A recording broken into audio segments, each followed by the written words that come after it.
काशी में पानी जी अतरादू खोट MNA drain छिटण जा दरवाजा बंद न करण खिलाफ फरीदाबाद में काशी जी आबादकारन अली नवाज खासकेली, रफीक अहमद खासकेली, मोहब अली चांडियो, अब्दुल वरीद खासकेली ऐं मौलाना महमूद खासकेली जी अगवाणी में बे ॾींहुं भी एहतिजाजी मुज़ाहिरो करे धरणो हयो वियो। धरणे सबब रोड ब्लॉक थी वियो ऐं ईंदड़ वेंदड़ ट्रैफिक मुअतल थी वई। काशी जी पुछड़ी जे आबादकारन खिताब कंदे चयो त काशी में पानी जी अतरादू खोट करे आबादकारन ऐं हारियुनि जो माशी क़तलाम करण जी गहरी साज़िश कई वई आहे। पानी जी अतरादू खोट करे सारियुनि जो फसल न थी सघियो आहे। आबादकारन ऐं हारी बुख बदहाली जो शिकार थी रहा है। इन्हनि सिंध जे वज़ीर आला सैयद मुराद अली शाह तक जे उम्मीदवारनि खां मुतालबो कयो त शटरुनि जा दरवाज़ा बंदि कया वञनि, ॿी सूरत में एहतिजाज जारी रहंदो।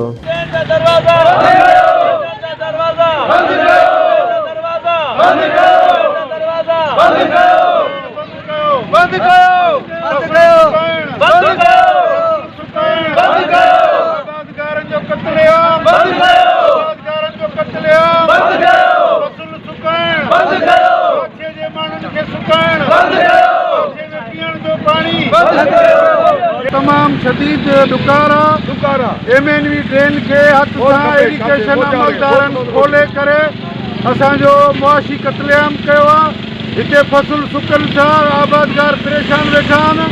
इरिगेशन वारनि जी मनमानी आहे, जेके हरू भरू ॼाणी वाणी करे ही ढंढ सुकाइनि था ऐं आबादकारनि खे नुक़सान था पहुचाइण चाहिनि। असां इरिगेशन जे चीफ मुख्तियार अबड़ो खे अपील था कयूं त हिन असांजे एहतिजाज खे मोट ॾेई ही दरवाज़ा बंदि करे, जे न त असां सभु काछे जा माण्हू गॾु थी करे इनखे ॿुधाईंदासीं त काछे जो आम छा थींदो आहे ऐं फसल सुकाइण बंदि कनि।